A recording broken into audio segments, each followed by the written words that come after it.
Well, this is a treat. So, this is a John Frederick Lott 1 double bass, and in my opinion, this is probably the ultimate example. It's an incredible later middle period work of his, and by this point, I mean, he's just the master of bass making in England.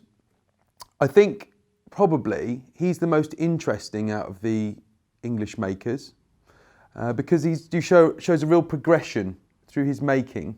Makers like Panormo, Thomas Kennedy, Bernard Simon Fent too, they're all incredible makers, but they made many of the same model. Whereas John Lott 1, they're very easily identifiable for those that know, but they really do show huge progression in their making. So I'll just explain a little bit about how we got to here.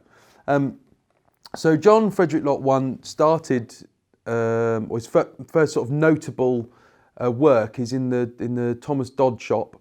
Now Thomas Dodd made slightly larger, giant violin-shaped basses, really, with blocked-off corners and stuff. But you can see there's a model that were made in quite large numbers that have the very similar sort of Amati-style sound holes.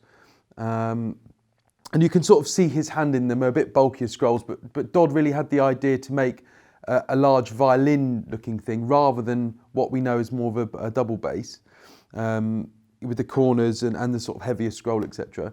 Later on, there's no actual evidence of John Lott working at Betts, but he had to have done, because some of the instruments you see from the Betts shop, which were sort of made by Bernard Simon Fent 1, other workers, and also John Lott 1. Although there's little evidence, you see it in the work that was produced. So the basses become a lot more Brescian. You can really see the influence of John Lott 1 on the body. The scrolls become more delicate, sometimes with an extra half turn.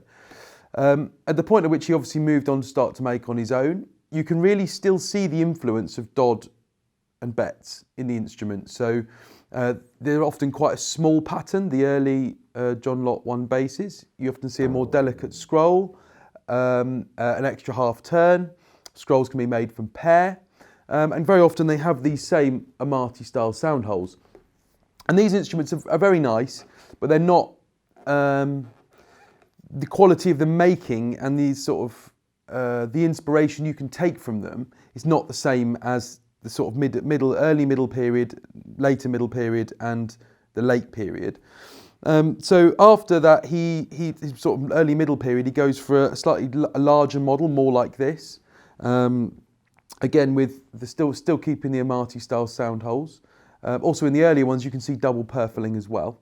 And the wood tends to match quite well in the earlier middle period, but the sort of later middle period, you can find these incredible ribs. So this has got amazing bird's eye maple ribs and really nice tone wood, quarter sawn bass back. Now I've seen exactly the same wood, it must be from the same tree, in a number of instruments by him. But again, they've all got different ribs. So I really like that he kind of decided that he was going to make it really crazy, interesting ribs, but the really bit that needed to be strong, the back, he made out of this really lovely English sycamore. As you can see here, it's gorgeous stuff. You see pear ribs. Basically, I think he probably used veneers. So if someone would have come round and had some fancy veneers for furniture, because you see all sorts of crazy stuff: pear, walnut, maple, sort of quilted maple, all sorts of crazy stuff on the ribs. And the wood he used for the front. So this bass is nearly 200 years old. And the front is just mint. I mean, the quality they're making, his arch, it's not very thick either. It's just mint, and you see a lot of instruments from this time. The basses are just incredible condition. The back and the front are perfect. So this is the sort of the later middle period. Later on, he goes more Brescian. Scrolls get heavier again. Brescian sound holes, but again, quite a sort of thick set model. But he still keeps the mismatch of wood quite often. So about this particular instrument, this was played in London for a long time. It was obviously made in London, played in London. We're very lucky to have it in to offer to you. So we'll start off with the head. the scroll of this instrument, you'll see here, is has got the extra half turn. You often also, he's always would carve his scrolls from a plainer material. So this is much plainer wood than the rest of the instrument, obviously, and you always see it like that. I think that was for ease of carving, and I think his scrolls have so much character. This has got the extra half turn, but I really like that he kind of had finished the scroll and he thought, you know what, no, I'm going to go round again, and I think that's beautiful. You see them more delicate than that with the extra half turn as well. These are his own tuners that he made. He started off, you see some of his early basses with Rance tuners, but these are of his own making, and you can see they've actually got retaining screws to hold them in, so there's no actual end cap. So he made these himself. So if we look at the ribs are bird's eye maple, and as you expect, bird's eye maple's cut on the slab. So you can see there's a few cracks, but that's exactly what you'd expect to see, and there's only a few, and they're very well supported. I mean, it's stunning, absolutely stunning. The back is of flamed English sycamore, and you can see it lightly flamed, but you look, it's not even a crack on it. I mean, but you often see this with these instruments. You know, the quality of his wood, the way he chose and the way he made them, it also says to me that the basses work very well without tension. Tension often creates the cracks. So he's often really I think he really got bass making right. The balance of the bass bar, all these things, you know, the arching of the front, the strength of them.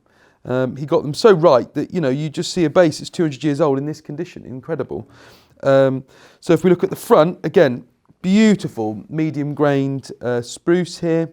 Absolutely what you'd expect to see, you know, for the top double basses. Love these sound holes.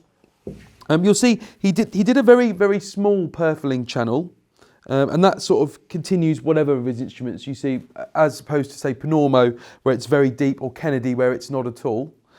Lovely Amati style sound holes. He also dropped the wing and fluted it very slightly and dropped it into the instrument, which I think looks fantastic. Yeah, I mean, this is the absolute epitome of English bass making, I think, at its finest. We've done a new bass bar in it. We've been over and sort of tidied things up. We've done a new neck, we've done a new setup. So the thing roars. I mean, it's incredible. So yeah, it's been a real privilege to look at this bass with you. And yeah, what a lovely instrument we can all enjoy.